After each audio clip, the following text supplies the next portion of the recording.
Well, it's good to be here with you all this afternoon. Thank you for coming. Thanks for the introduction, Andrew.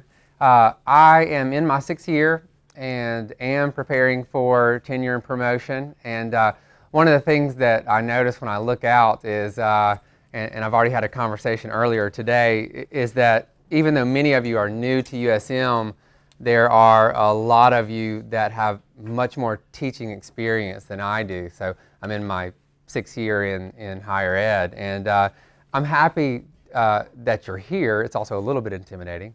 But one of the challenges that I do want to talk about in a minute is just changing cultural or institutional cultures or department cultures. So just getting into a new culture and how that looks and how to navigate that.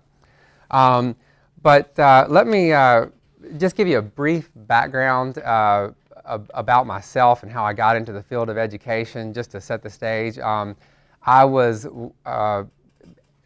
one of those kids who was a fake reader in elementary school. So like The Mouse and the Motorcycle, Beverly Clearly, for anybody who knows that, faked it.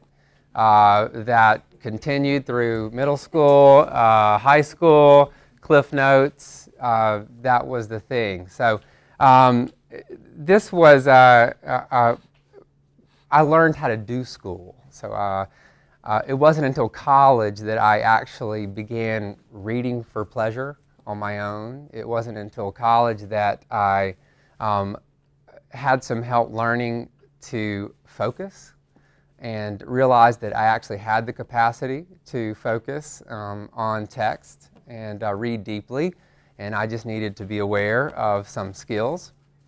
And so that propelled me into the field of education specifically.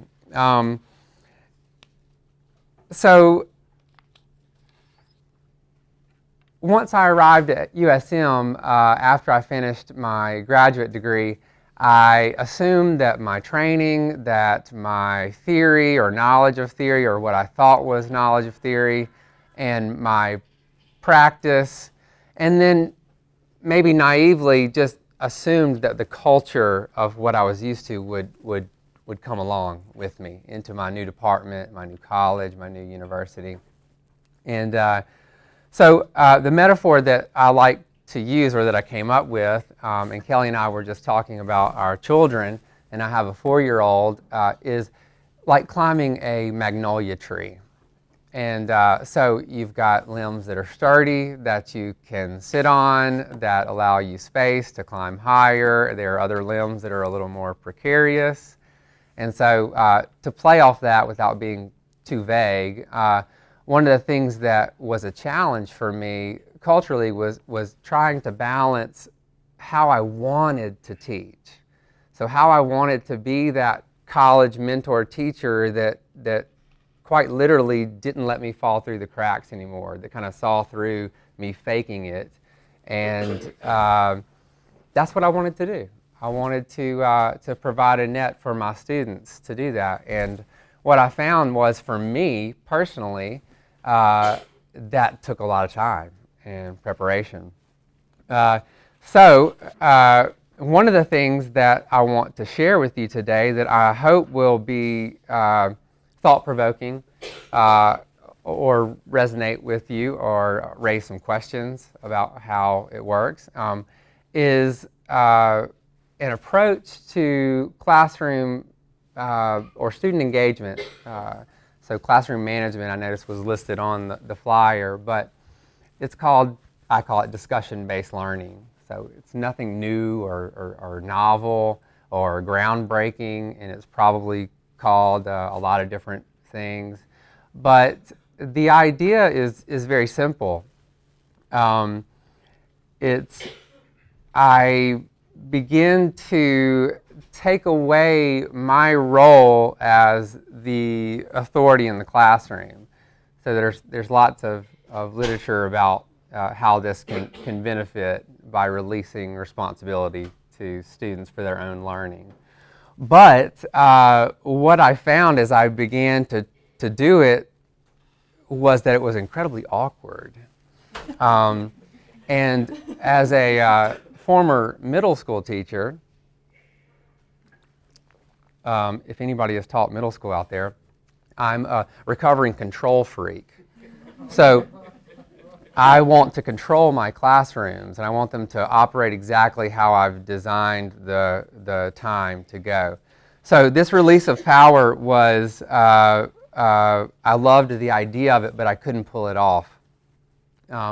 So I began to read a little bit into it and ask people. I had the opportunity to take the faculty fellow seminars for service learning, in which I was just in awe of the way that seminar worked in a discussion-based setting. So I developed some guidelines that I'll share with you that, again, were very awkward for me, and I was much more uncomfortable than I think my students were. But the first rule that I set up for the classroom was that the students had to use my name in third person.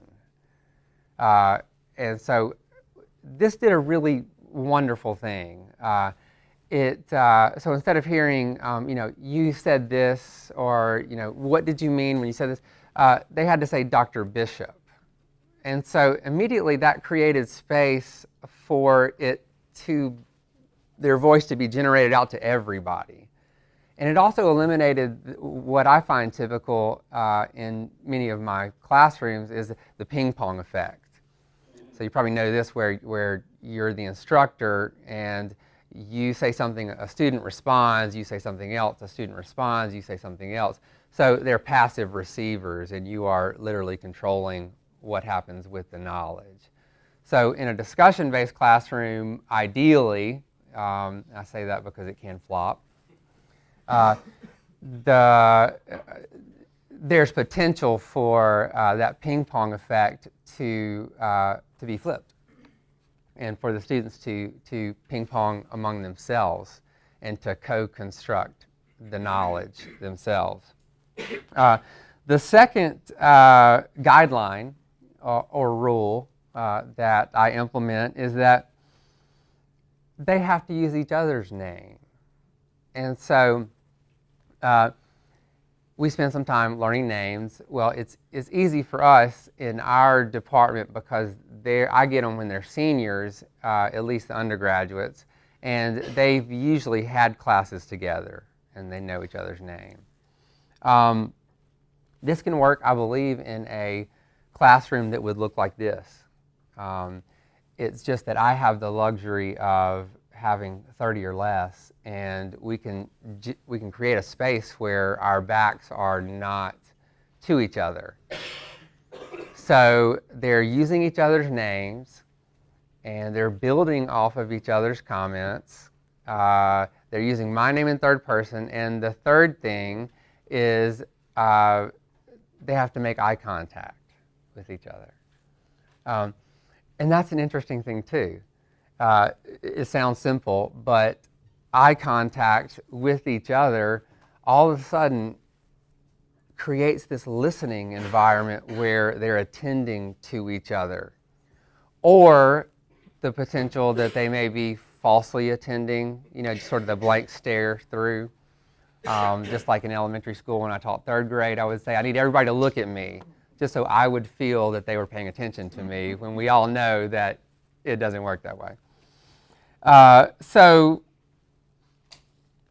I'm going to stop there because my time is coming to a close, but my guess is that there are questions about what happens with content in that situation. What happens with misperceptions, and what is my role as a facilitator in that? So if you have any questions about that or anything else, of course I'll be here for the discussion. Thank you.